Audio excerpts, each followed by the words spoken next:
누가복음 2장 22절로 33절 말씀입니다. 누가복음 2장 22절로 33절 말씀 교도하시겠습니다.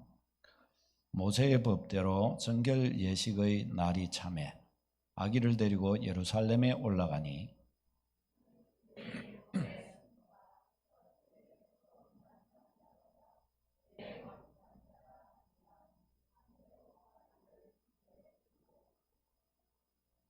또 주의 율법에 말씀하신 대로 산비둘기 한 쌍이나 혹은 어린 집비둘기 둘로 제사하려 함이더라.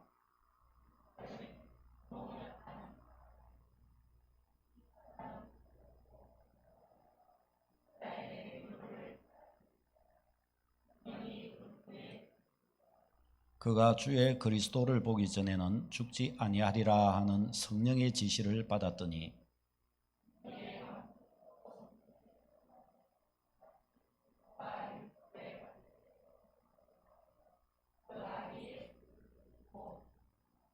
시몬이 아기를 안고 하나님을 찬송하여 이르되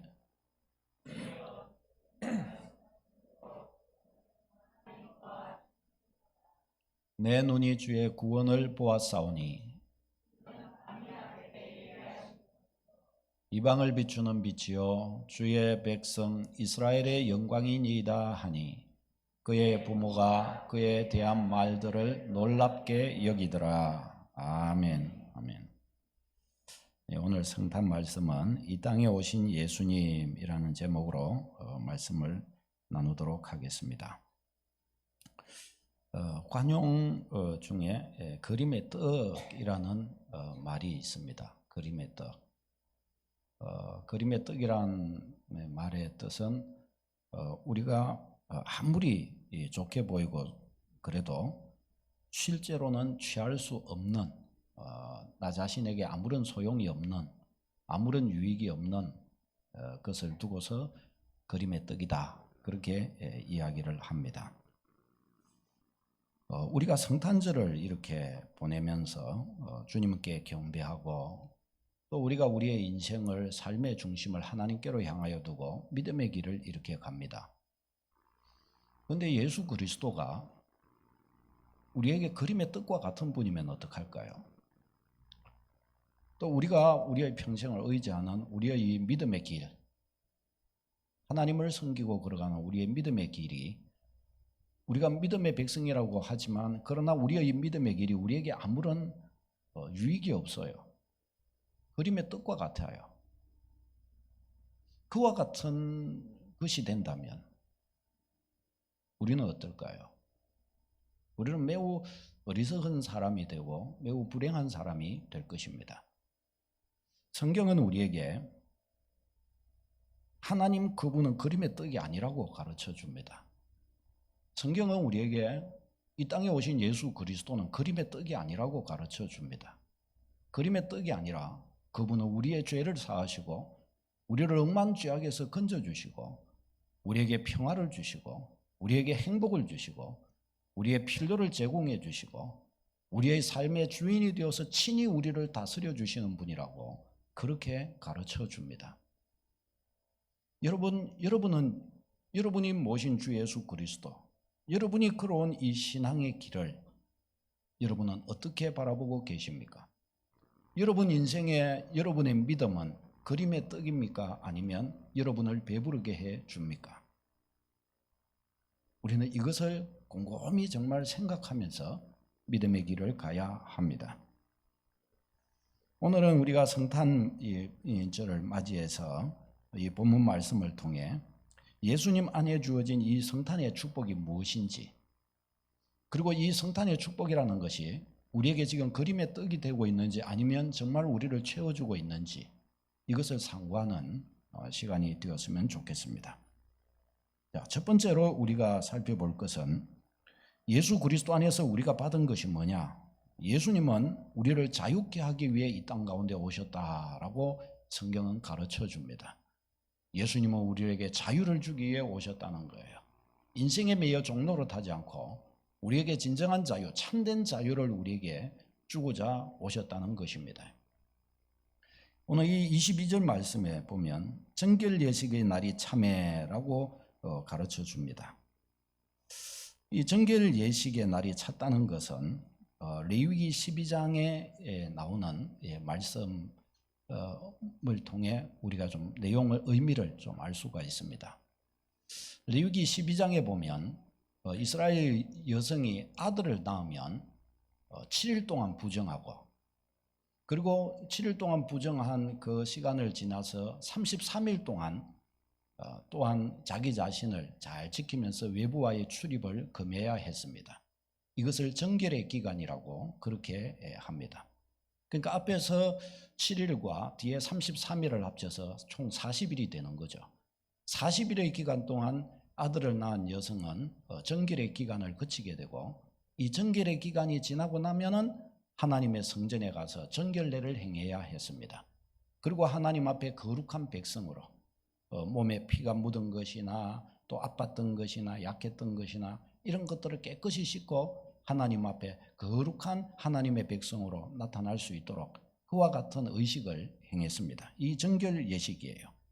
그러니까 22절에 마리아가 정결 예식의 날이 찼다, 이것은 이제 예수님을 이렇게 낳고 40일이 지나서 하나님 앞에 정결 예식을 해야 할 그때가 되었기 때문에 이렇게 예루살렘 성전으로 이렇게 왔다라는 것을 말하는 것입니다.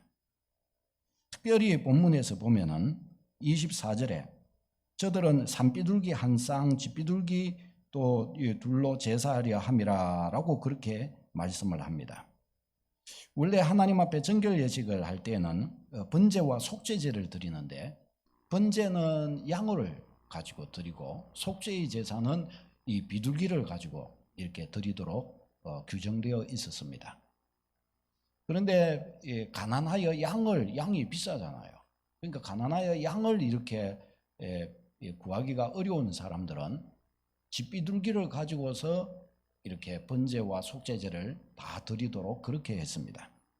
그러니까 여기에서 보면은 요셉과 마리아는 이 산비둘기 한 쌍 혹은 쥐비둘기 둘 이렇게 이야기를 한 것을 보면 이들은 양을 이렇게 마련하기에는 좀 어려웠던 것 같아요. 가난한 목수의 가정이잖아요. 그래서 이들이 이것을 가지고서 비둘기 둘을 이렇게 준비를 해서 이제 정결례를 행하기 위해 이렇게 성전으로 왔던 것입니다. 자, 그다음에 또 23절에 보면 아기를 주께 드리고자 했다라고 말씀을 합니다. 그 마리아가 정결례를 행하는 것 외에 아기 예수님을 주께 드리고자 했다. 이거는 또 무슨 말씀일까요? 출애굽기 13장 2절에 보면 이스라엘 백성들은 다 하나님의 것으로 구별되었습니다. 그런데 이스라엘 전부가 하나님의 것으로 구별된 증거로서 하나님 앞에 이스라엘은 행해야 할 것이 있었습니다. 그것이 뭔가 하면 초태생을 구별하는 것이었습니다. 가축이든지 사람이든지 처음 난 것을 하나님의 것으로 구별해야 했습니다. 가축일 경우에는 이 정한 짐승은 그 짐승을 잡아서 제물로 하나님께 드려야 됐고, 부정한 짐승은 정한 짐승으로 대신 대속해 주어야 했습니다. 그럼 사람의 경우에는 어떻게 하냐? 장자는 하나님께 드려서 하나님 섬기는 사람으로 따로 떼어야 했습니다. 그런데 다 그렇게 할 수가 없잖아요. 그래서 이 하나님 앞에 제물을 드려서 제물로 그를 대속하는 방법으로 하나님께 드리도록 그렇게 했습니다. 그래서 예수님은 요셉과 마리아 집에 장자이잖아요, 장자. 그래서 하나님께 초태생으로 드리기 위해 봉헌하기 위해서 이렇게 또한 성전을 아기 예수님을 데리고 성전을 이렇게 찾았던 것입니다. 자, 마리아가 정결 예식을 하고 예수님을 초태생으로 하나님께 이렇게 드리려고 하는 것을 보면 우리는 이제 예수님께서 친히 율법 아래에 태어나시고 또 친히 율법을 아주 지극히 정상적으로 이렇게 준행하시는 것을 볼 수 있습니다. 율법의 요구를 온전히 지키면서 예수님께서 그렇게 살아오신 것을 볼 수 있습니다. 자, 그런데 이것은 우리가 성경을 좀 알게 되면 예수님이 누구신지를 생각하면 이것은 조금 고개를 갸웃할 수 있는 일입니다. 왜냐하면 예수님은 구원자이시오 하나님이시오 예수님은 율법의 시행자가 아니라 율법을 만드신 분이에요. 율법을 제정하신 분이 예수님이셔요. 그래서 우리가 이제 마태복음에 보면은 산상설교 말씀에 보면은 예수님이 율법을 더 심화시키시고 더 강화시키시고 더 첨가시키시는 것을 볼 수 있어요. 왜 그렇게 하시냐? 예수님은 율법을 제정하신 분이시기 때문에 그렇습니다. 그러니까 율법의 본질을 예수님은 가지고 말씀하신단 말이죠. 그렇게 보면 예수님은 율법에 얽매일 필요가 있을까요? 예수님은 율법에 얽매일 필요가 없으십니다. 예수님은 율법 아래 계실 필요가 있을까요? 예수님은 율법 아래 계실 필요가 없으십니다.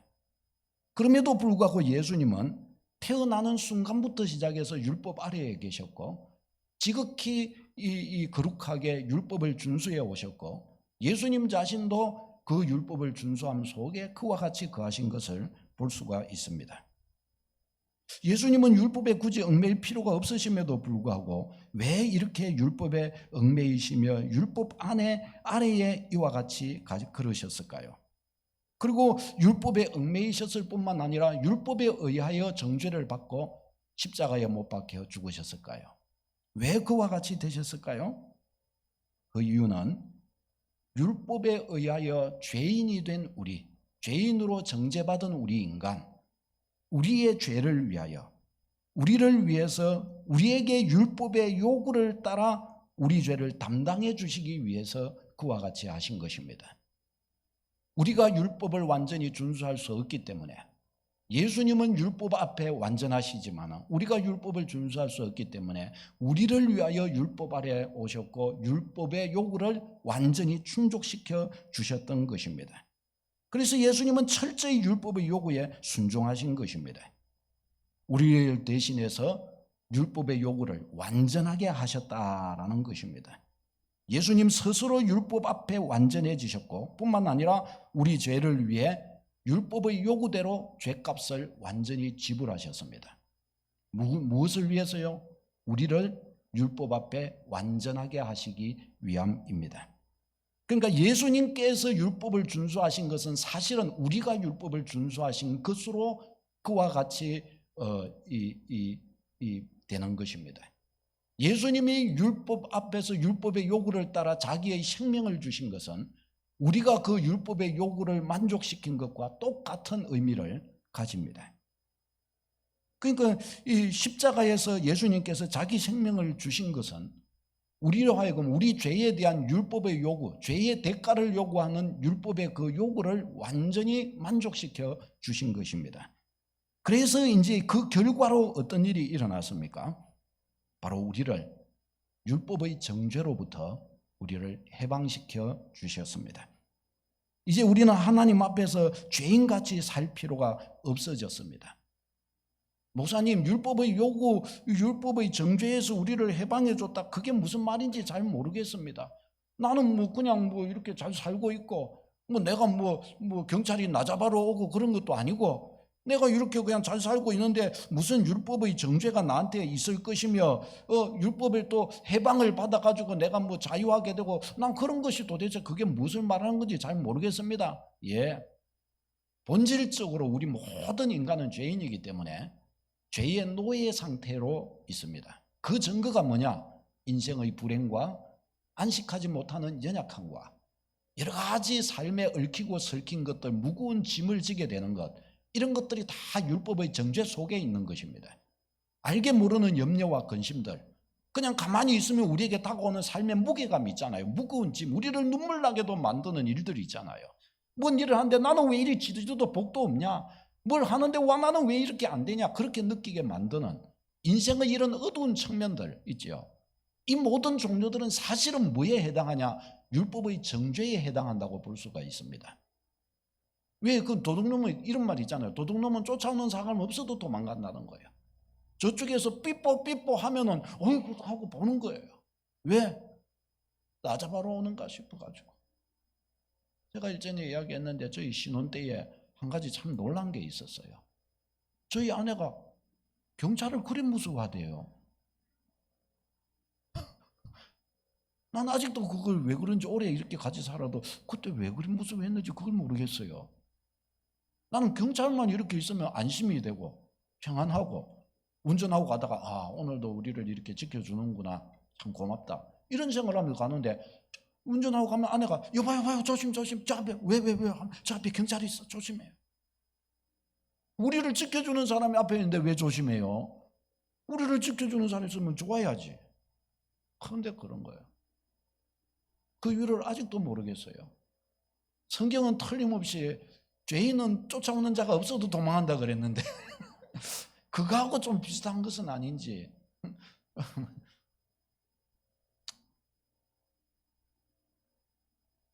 가만히 생각하니까 일 저질러 놨네. 큰일 나네. 사랑하는 여러분, 그러니까 이게 율법의 요구가 그거예요. 인간의 죄성과 그것으로 인하여 고통하고 조금 근거만 있어도 그저 어두운 터널에 들어가고 염려해야 되고 무거운 짐을 져야 되고, 이게 바로 율법의 요구 앞에 있는 죄인의 모습인 것입니다. 그런데 예수님께서 지금 이 율법 아래에 오셔서 율법의 요구를 완전히 자기 자신으로 삶과 십자가로서 완전히 성취시켜 주신 것은 우리로 하여금 그 율법의 요구를 완전히 만족시켜 주시기 위함이라고 가르쳐 줍니다. 그러니까 이제 이 율법의 요구가 우리에게 만족되었기 때문에 예수 안에 있는 사람은 뭐예요? 율법의 정죄에서 해방이 되었다라는 것입니다. 그러면 율법의 정죄에서 해방이 되었다, 이 말은 또 다른 말로 하면은, 설명을 하면 어떻게 되는 걸까요? 지금까지 내가 살아오면서 나의 인생에 얽히고 설키고 문제의식이 있었고 무거운 짐이 되었고 염려하고 근심하게 만들고 내 신세 타령을 하며 내 인생은 왜 이러냐라고 그렇게 여겼던 그 모든 종류들이 이제는 나에게 어떻게 해요? 해당되지 않는다라는 것입니다. 왜요? 율법의 요구가 나에게는 완전히 성취되었기 때문입니다. 더 이상 하나님이 내게 진노하실 것도 없고 내가 인생에 짐져야 될 것도 없고 죄가 나를 따라다니면서 너는 내 거야 너는 내 거야 그렇게 할 이유도 없다는 거예요. 완전히 거기에서 벗어난 자가 되었다라는 것입니다. 그러면 이런 이제 딜레마가 생기는 거예요. 아니 그거하고 지금 내가 가진 문제하고 뭔 상관입니까? 나는 그래도 무거운 짐을 지고 있고 나는 그래도 어렵고 어제의 그 문제가 내 앞에 오늘도 그대로 있는데 그 문제가 있는 한 문제가 해결돼야 되는데 해결 안 되고 그대로 있는 한 나는 염려와 근심 속에 있을 수밖에 없지 않습니까? 그런데 예수님 안에서 예수님이 우리의 율법의 요구를 다 만족시키셔서 정죄에서 해방하셨다는 게 그게 나와 무슨 상관이 있습니까? 내 문제를 해결해 줘야 되지. 문제 해결이 아니라 율법의 정죄에서 나를 그러셨다는 거, 그게 나하고 뭔 상관이 됩니까? 우리는 이런 질문을 하게 됩니다. 자, 그런데 그래서 이제 우리는 여기에서 뭐가 필요하냐? 믿음이 필요한 것입니다. 믿음이. 예수님께서는 분명히 이 땅에 인간의 몸을 입고 이 땅에 오셔서 율법 아래에 오셔서 우리를 위해 율법의 모든 요구를 만족시켜 주셨습니다. 그래서 이 성경은 예수님에 대해서 우리에게 율법을 완성시키시는 분이시라는 것을 틀림없이 우리에게 이야기해 주셨습니다. 우리 같이 한번 읽겠습니다. 시작. 내가 율법이나 선지자를 폐하려 온 줄로 생각하지 말라. 폐하려 온 것이 아니요 완전하게 하려 함이라. 아멘. 그렇죠? 예수님은 율법 없애기 위해 오신 것이 아니라 율법의 요구를 완전히 성취시키기 위해 오셨다는 거예요. 율법의 요구가 뭐예요? 이거 잘 지키라는 거예요. 죄인 되지 말라는 거예요. 저주받지 말라는 거예요. 이거 잘 지켜서 너희가 하나님의 백성다워 지라는 것입니다. 그 요구를 완전하게 성취시켜 주기 위해 예수님께서 오셨다고 분명히 그렇게 말씀을 합니다. 그래서 예수님의 모든 생애와 예수님의 십자가 죽으심으로 인해서 율법의 요구를 완전히 만족시켜 주셨습니다. 그래서 예수 안에 있는 사람을 향하여 성경은 이런 선언을 합니다. 뭐라고 선언하냐? 읽겠습니다. 시작. 사람이 의롭게 되는 것은 율법의 행위로 말미암음이 아니요 오직 예수 그리스도를 믿음으로 말미암는 줄 알므로 우리도 그리스도 예수를 믿나니. 아멘. 그러니까 하는 율법의 요구는 율법을 잘 지켜가지고 온전해져가지고 우리가 이 율법의 요구대로 온전한 존재가 되는 것이 아니라 예수 그리스도 안에서 온전한 존재, 소위 말하면 하나님 앞에 의로운 자로 나타날 수 있다는 것입니다. 그래서 예수 그리스도를 믿는다는 거예요. 우리가 예수 그리스도를, 예수님을 믿고 있지 않습니까? 그러니까 어떻게 해요? 예수 그리스도를 믿음으로 하나님 앞에 우리를 의로운 백성이라고 하나님은 칭하여 주십니다. 여러분은 그래서 하나님 앞에 의로운 백성이 되었습니다. 다시 보세요. 나는 하나님 앞에 의롭다. 이게 하나님의 선언이신 거예요. 선언이신 거예요. 하나님께서 여러분을 의롭다고 선언해 주셨어요. 왜요? 예수 그리스도의 십자가로 인하여 의롭다고 선언해 주셨습니다. 그래서 이제는 예수 안에서 하나님의 저주는, 인생의 저주는 소위 말해서 여러분과 아무 상관이 없는 것이 되었습니다. 갈라디아서 3장 13절요. 시작. 그리스도께서 우리를 위하여 저주를 받은 바 되사 율법의 저주에서 우리를 속량하셨으니. 아멘. 분명히 저 성경 말씀하죠. 우리를 위하여 그리스도께서 저주를 받아주셨다는 거예요. 이 저주가 뭐냐? 우리가 인생을 살아가면서 느끼게 되는 인생의 모든 무거운 짐이에요. 하나님 앞에 죄 지은 것, 범죄한 자로서, 하나님 앞에 범죄한 자로서 있으니까 우리는 외형적으로는 그냥 우리가 법 잘 지키면서 사니까 경찰이 나 잡아갈 게 없다, 이것으로 우리는 만족하지만 영적으로는 안 그래요. 우리의 영은 그 부담감을 느끼는 거예요. 하나님 앞에 내가 죄인이고 하나님께 범죄한 것이 많다, 이것에 대한 부담감과 짐을 느끼는 거예요. 그러니까 거기에서 고통하고 뭔가 별거 없는데도 이상하게 부담감이 생기고, 이게 율법 앞에서의 부담감이고 정죄란 말이죠. 그런데 성경은 분명히 말씀하시는 거예요. 그리스도께서 그 율법의 저주를, 그 정죄를 다 받으셨다는 거예요. 다 받으셨다는 거예요. 그래서 저주에서 우리를 속량, 해방시켜 주셨다라고 분명히 우리에게 말씀을 합니다. 그리고 그렇기 때문에 이제 갈라디아서 5장 1절은 이렇게 우리에게 말씀합니다. 시작. 그리스도께서 우리를 자유케 하려고 자유를 주셨으니 그러므로 굳건하게 서서 다시는 종의 멍에를 매지 말라. 아멘. 그리스도께서 우리를 자유케 하기 위하여 자유를 주셨다.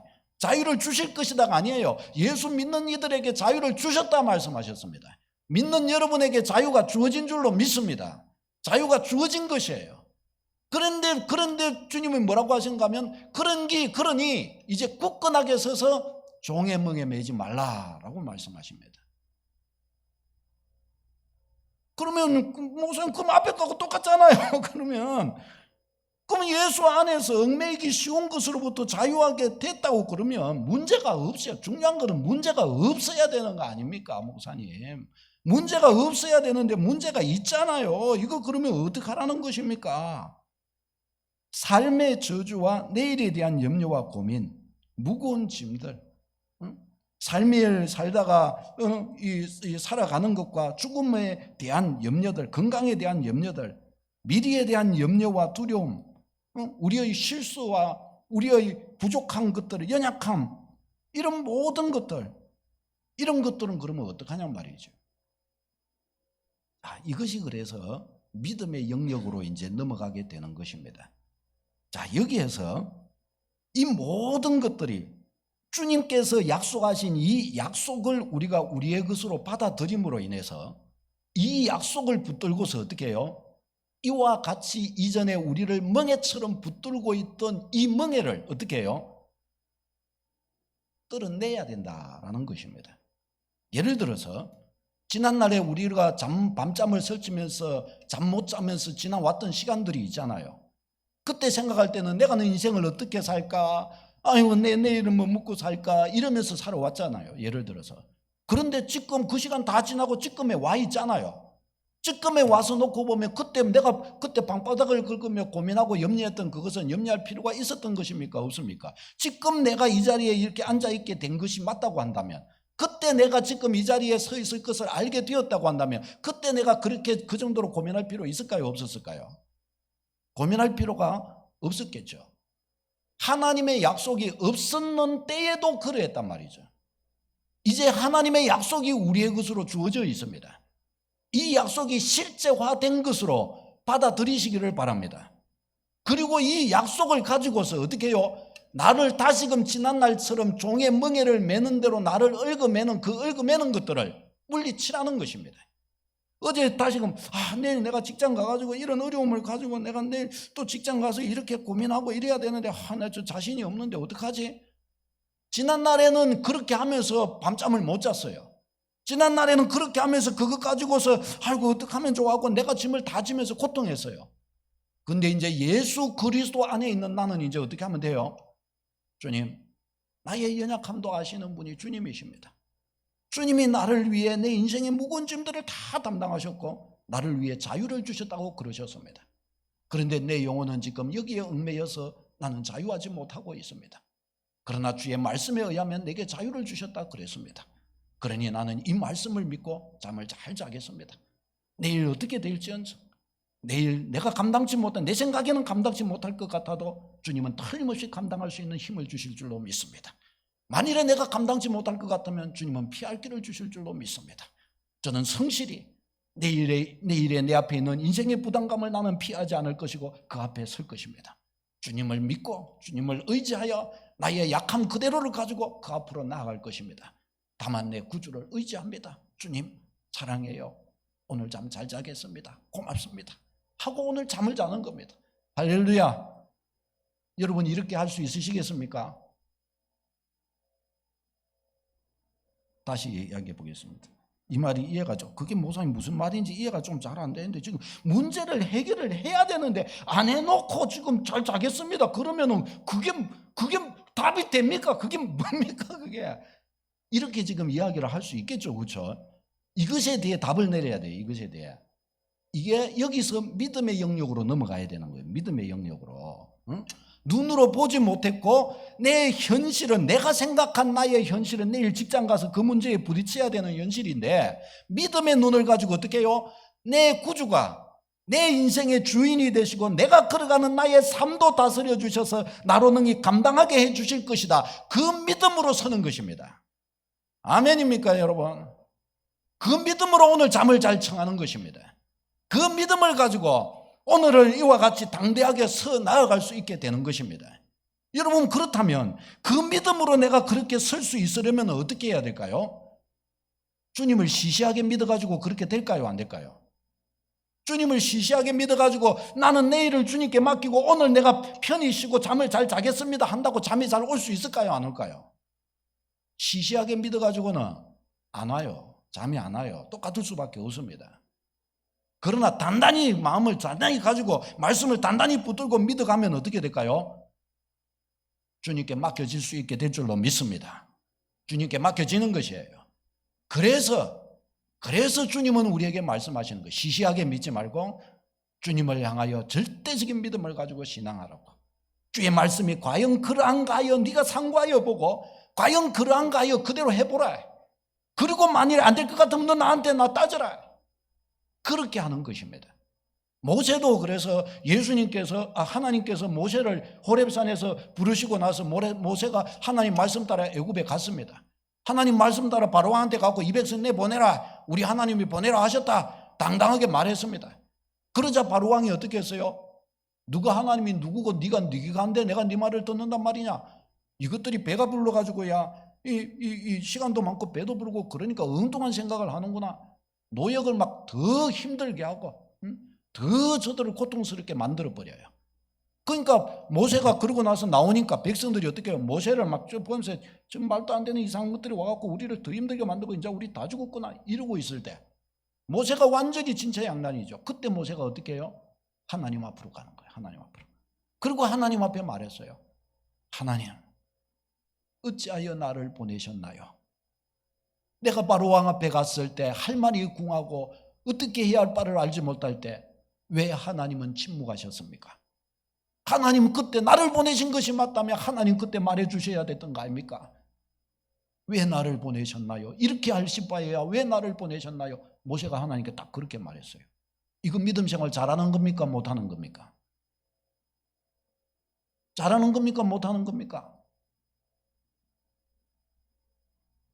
가슴 떨려서 대답을 못 하시겠죠. 이게 믿음 생활 잘하는 거예요. 이게 삶의 현실이고 이게 신앙의 현실인 것입니다. 이와 같이 돼야 내일의 내 사건과 문제와 하나님과 나 사이는 긴밀한 관계가 있는 것입니다. 하나님께 내가 내 인생을 가지고서 그렇게 나아가지 못할 바에야 내 인생과 내일 있을 내 인생에 내가 부딪혀야 될 문제와 하나님과 뭔 상관이며, 내가 하나님을 오늘 예배하는 것과 내일 내가 직장에서 부딪혀야 될 그 문제와 무슨 상관이 있겠습니까? 그러니까 상관없는 거예요. 그렇게 되니까 신앙생활을 그렇게 하면 아무 상관이 없어지는 거예요. 그러나 모세와 같이 하나님 앞에 접근해 들어가면 어떻게 해요? 오늘 내가 하나님을 예배하고 오늘 내가 하나님 말씀 순종하고 오늘 내가 지대한 열심을 가지고 하나님을 신앙하는 것은 내일의 내 문제와 너무나 깊은 관련성을 갖게 되는 겁니다. 왜요? 오늘 내가 하나님께 엎드리면 하나님 나 내일 힘들 것 같아요. 그러면 뭐 답 끝나버리는 거예요. 그러면 끝나는 거예요. 왜? 나의 구주께서 나의 인생과 함께 하시는 나의 구주이시기 때문에 역사하신 것이에요. 그래서 모세가 하나님께 그렇게 그 진솔함, 그 믿음을 가지고 하나님께 이야기 들었을 때 하나님께서 바로 응답 오셨어요. 모세야, 지금부터 내가 너를 통해 역사할 것이다. 이제 지금부터 시작해서 바라오에게 너는 하나님과 같이 될 것이다. 신과 같이 될 것이다. 딱 그렇게 말씀해 주셔요. 그때부터 모세는 날아가기 시작합니다. 바로 이것입니다, 여러분. 하나님이 우리에게 우리가 가진 신앙, 우리가 하나님 앞에 엎드리는 믿음의 걸음, 이게 바로 하나님 앞에서 우리의 현실적인 삶과 환경 속에서 믿는 바로 그 신앙이 되는 순간부터 시작해서 우리의 신앙은 우리를 자유케 하기 시작합니다. 율법의 정죄에서 참으로 우리를 해방하기 시작하고 우리가 가진 인생의 문제와 나약함과 여러 가지 얽매이기 쉬웠던 것들과 내일에 대한 염려와 부정적이었던 것들과 눈물을 흘리는 그 모든 것들로부터 우리를 벗어나게 만들어주기 시작해요. 지난날에 눈물을 흘리던 것에서 그 자리에서 이제는 웃기 시작하고 캄캄한 어두운 터널을 지나는 것 같은 순간에 그때부터 영혼의 빛이 비치기 시작하고 감사가 되기 시작하고 기쁨이 되기 시작하는 거예요. 이게 신앙의 비밀입니다. 이게 예수 그리스도 안에서 하나님께서 율법의 정죄로부터 우리를 해방하셨다는 것은 바로 이것을 말하는 것입니다. 이것은 우리 인생의 실제고 우리 인생에 이루어진 사실입니다. 이것은 우리 인생에 참으로 그와 같이 이루어진 실제입니다. 사랑하는 여러분, 생각해 보십시오. 예수 그리스도 안에서 하나님이 아버지가 되셨습니다. 하나님이 나를 위해 독생자를 아낌없이 허락해 주셨고 나의 죄를 100% 담당해 주셨습니다. 100% 담당해 주셨어요. 나를 100% 하나님 앞에 의롭다고 칭하여 주셨습니다. 우리의 평생을 동행해 주신다고 하셨고 책임져 주신다고 하셨고 우리를 이기게 하신다고 하셨고 결국은 또한 천국으로 인도해 주신다고 약속하셨습니다. 아버지 집에 거할 곳이 많다고 그러셨고 그렇지 않으면 너에게 미리 말해줬을 것이다. 네 집을 내가 예비해놨다. 너의 구주의 멍에를 메는 너에게 예수 그리스도를 믿는 너를 위하여 내 이 천국 집을 내가 다 마련해놨다. 안 그랬다면 내가 너한테 미리 말해줬을 것이다. 주님은 그렇게 우리에게 알려주고 계십니다. 사랑하는 여러분, 그러니까 우리가 주님을 말씀하시는 거예요. 그런 인생에 얽매여 다시는 그 종의 멍에를 메고 살지 말고 그리스도께서 우리를 자유케 하기 위하여 자유를 주셨으니 그 자유 안에 거하라. 굳건하라. 그 자유를 붙들라 라고 말씀하십니다. 목사님, 그래도 이 자유가 오지 않는데 어떻게 해요? 그렇기 때문에 더욱더 그 자유를 놓치지 않기 위해서 주님 붙들어야 되고 더 기도하면서 나가야 되고 의심이 찾아와서 다시 나를 그 얽어매는 것 같은 것이 있을 때에 그걸 떨쳐내는 작업이 필요한 거예요. 그것이 떨쳐내어지는 신앙생활이 되어야 할 줄로 믿습니다. 이런 것들이 떨쳐내어지는 기도생활이 되고 이런 것이 떨쳐내어지는 예배생활이 되고 이런 것이 떨쳐내어지는 찬송이 있게 되기를 바랍니다. 이런 것이 떨쳐내어질 수 있도록 여러분의 하나님이 되어주시기를 바랍니다. 그렇게 신앙생활이 되도록 해야 돼요. 성경이 뭐라고 말씀합니까? 빌립보서 4장 이어서 빌립보서 4장 네? 빌립보서 4장 같이요. 시작. 아무것도 염려하지 말고 오직 모든 일에 기도와 간구로 너희 구할 것을 감사함으로 하나님께 아뢰라. 그리하면 모든 지각에 뛰어난 하나님의 평강이 그리스도 예수 안에서 너희 마음과 생각을 지키시리라. 아멘. 이 우리에게 주신 약속이잖아요. 약속. 그러니까 아무것도 염려하지 말고 기도와 간구로 승리해라. 붙들라. 그리스도의 평강이 너를 지켜줄 것이다. 염려가 있냐?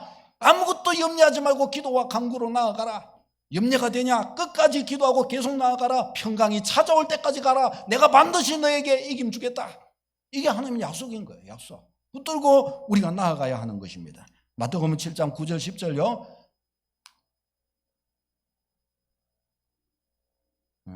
9절 10절요. 시작. 너희 중에 누가 아들이 떡을 달라 하는데 돌을 주며 생선을 달라 하는데 뱀을 줄 사람이 있겠느냐? 너희가 악한 자라도 좋은 것으로 자식에게 줄 알거든 하물며 하늘에 계신 너희 아버지께서 구하는 자에게 좋은 것으로 주시지 않겠느냐? 아멘. 이것이 하나님께서 우리에게 주신, 예수 그리스도 안에서 우리에게 주신 약속입니다. 약속. 여러분, 이 약속으로 인하여 편히 잠을 잘 수 있으시겠습니까? 이 약속으로 인하여 내일에 대한 염려와 내 삶에 다가와 있는, 내가 지금 지고 있는 이 무거운 짐을 떨쳐버릴 수 있으시겠습니까? 주님께로 던질 수 있으시겠습니까? 그렇게 되시기를 축복합니다. 여러분의 믿음은 그런 방식의 믿음이 되기를 바랍니다. 이게 우리의 신앙의 방식인 것이에요. 이와 같이 우리가 믿음의 걸음을 걸어갈 때 우리는 이 약속을 보며 누리게 될 것입니다. 주님이 우리에게 참된 자유를 주시기 위해 이 땅에 오셨어요. 이 자유를 절대로 남주거나 빼앗기지 말고 모르는 바 되지 말고 여러분의 것이 되도록 하시기를 축복합니다. 그 다음에 두 번째가 있어요. 두 번째는 예수님께서 우리를 구원하기 위해 오셨습니다. 여러분, 이건 너무 사실이죠. 그런데 여러분에게 진지한 이 질문을 드려보고 싶어요. 여러분은 구원의 실제를 알고 계십니까? 그냥 인생 살다가 좋은 일 좀 있었다, 나쁜 일 좀 있었다, 찬양하니까 즐겁고 그냥 좀 편하더라, 교회 가니까 좀 마음이 편하더라, 그런 거 말고 구원의 실제를 아십니까, 여러분? 구원받지 못한 자의 실제와 구원받은 자의 실제를 여러분 분명히 알고 계십니까? 이 실제는 너무나 분명합니다. 이 실제는 너무나 확실합니다. 구원받은 자가 있고 그렇지 못한 자가 있고, 구원받은 자의 증거가 있고 구원받지 못한 자의 증거가 있습니다. 여러분은 이 실제에 대해 알고 있으십니까?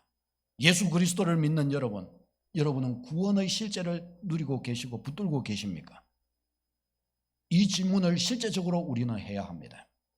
이 질문이 실제적으로 우리에게 다가오기 시작할 때 예수님은 우리를 구원하기 위해 오셨다, 이 말씀은 보통 말씀이 아닌 거예요. 아, 이게 구원이라는 거구나. 제가 처음 예수님을 믿었을 때, 처음 예수님을 믿고 교회 가고 성경 읽고 이래도 흰 거는 종이고 검은 거는 글자고 성경을 굉장히 많이 읽었는데도 뭔 말인지 모르겠어요. 이게 무슨 의미고, 은혜 받았다고 사람들한테 그 은혜가 뭔지도 모르겠고, 찬양을 하면서 사람들 막 좋아하고 기도를 하는데 막 어떤 분들을 보니까 막 열정적인 기도가, 확신에 찬 기도들이 막 나오는 거예요.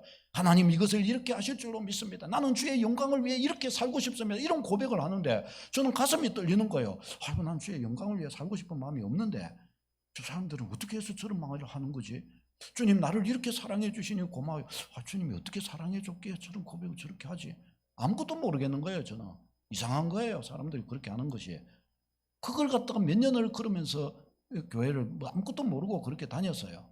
그런데 어느 날 나에게도 하나님이 찾아와 주셔서 그 사랑과 그 구원의 은혜라는 것이 어떤 것임을 경험하게 해주셔서 알려주셨어요. 그 전에도 내가 구원받지 않았다는 말은 아닙니다. 그런데 어느 순간에 구원의 은혜를 내가 경험하게 됐고 알게 돼버렸어요. 아, 이게 구원이구나. 제 안에 이루어진 그 참된 평안과 참된 행복과 참된 기쁨과 뭐로 말할 수 없는 참된 그 안식 앞에서, 뭐라 말할 수 없는 그 이루어진 그 실제 앞에서 이게 구원이 아니라고 말할 수가 없는 거예요.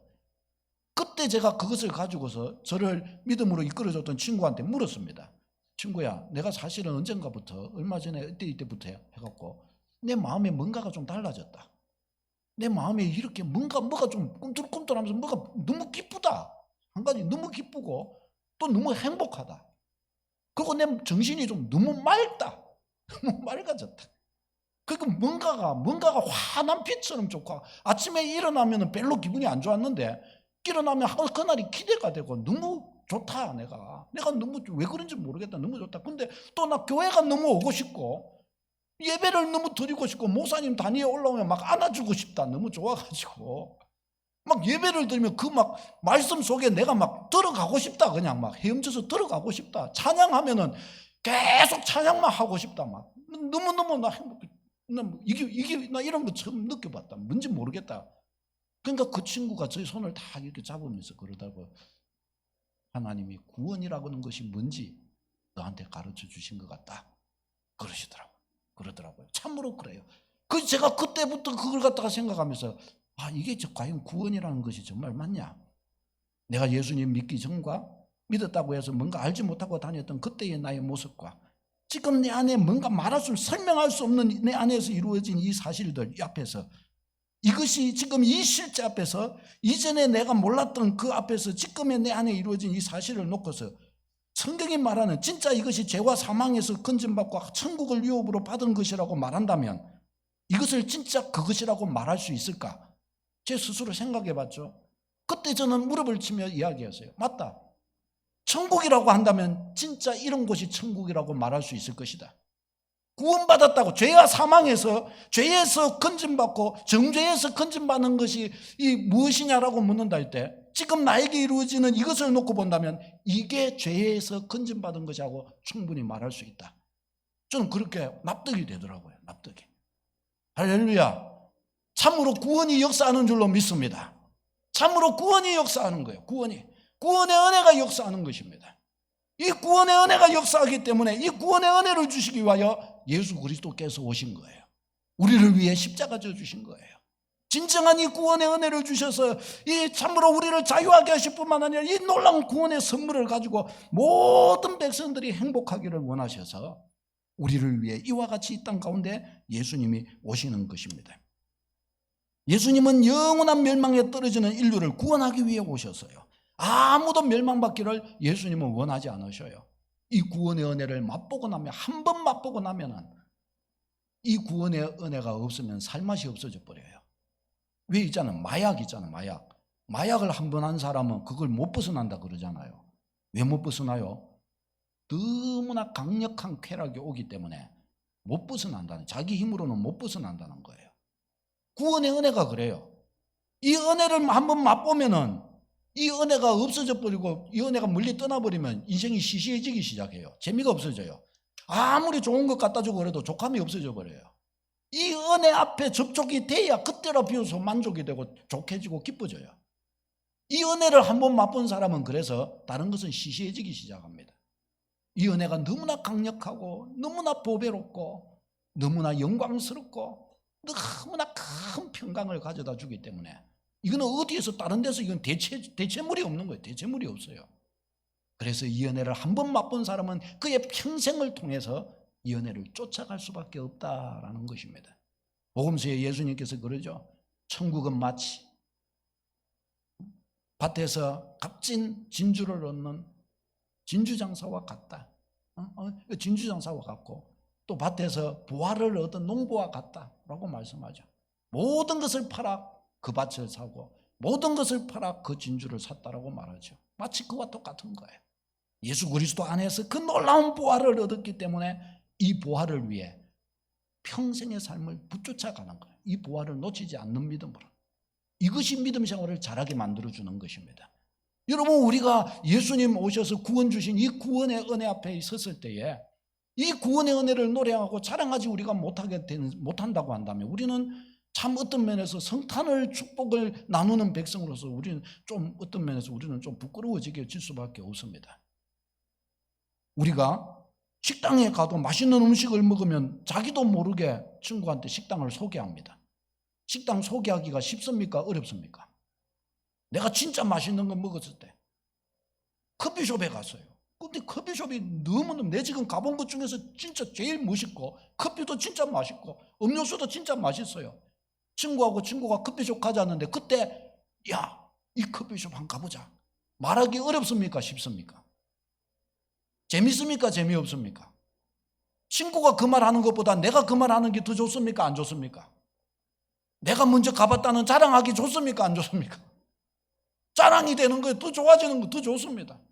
그렇다고 한다면 내가 맛본 예수 그리스도, 나를 살린 예수 그리스도, 죄에서 건진 예수 그리스도, 구원하신 예수 그리스도의 이 은혜를 소유한 나라고 한다면 예수 그리스도를 이야기하기가 쉬운 걸까요? 어려운 걸까요? 내가 먼저 이야기하는 게 더 영광스러울까요? 이야기 안 하는 게 영광스러울까요?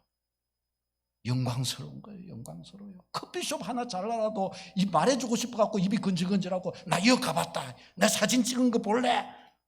해갖고 이거 먹으니까 이 커피 맛있더라. 저 커피 그거는 맛은 없더라. 이 빵을 먹어야 된다. 그 가면 이 빵을 먹어야 된다. 그 커피숍 가면 저 자리에 앉아야 된다. 오만 때만 이야기, 구술수와 이야기도 할 말이 많잖아요. 그거 말하는데 막 부끄러워갖고 수줍어가지고, 저 커피숍 가면 참 좋겠는데, 부끄러워서 말을 못해. 저 빵을 먹으면 맛있는데, 나는 부끄러워서 말을 못해. 그런 사람이 어디 있어요? 그런 사람이 어디 있어요? 더 자랑스럽게 말하지. 구원의 은혜는 빵집보다 더 위대하고, 커피숍보다 더 찬란하고, 음식점보다 더 놀랍고 찬란하고 위대한 줄로 믿습니다. 그게 바로 복음이에요. 복음의 은혜인 거예요. 이 은혜 속에서 우리는 나아갈 수 있도록 해야 합니다. 그러기 위해서 참으로 우리에게 필요한 것이 먼저는 우리 자신이 바로 이 구원의 은혜, 이 구원의 은혜를 알며 누려야겠고, 이 구원의 은혜 안에 깊이 잠겨야 할 줄로 믿습니다. 이것이 우리를 살리고, 이거 없으면 우리 신앙, 우리의 믿음, 또 교회도 알맹이 다 빠진 겁니다. 이거 없는 봉사, 이거 없는 예배, 이거 없는 전도, 이거는 다 힘든 일밖에 이상 되기가 어려워요. 그러나 이 구원의 은혜가 나를 붙들어주게 될 때 어떻게 해요? 그 모든 것들은 주 안에서 너무나 감사하고 영광스러운 일이 됩니다. 성탄을 보내시는 여러분, 예수 안에 이 놀라운 은혜가 여러분을 붙들어 주시기를 축복합니다. 여러분에게 이미 왔다는 사실을 놓치지 말고, 이제 다시금 종의 멍에 매지 말고 자유의 축복을 마음껏 얻는 여러분 되시기를 축복합니다. 기도하겠습니다. 하나님 아버지, 찬양과 경배를 올려드립니다. 예수 안에 허락하신 이 놀라운 축복, 성탄을 보내며 우리 서광의 모든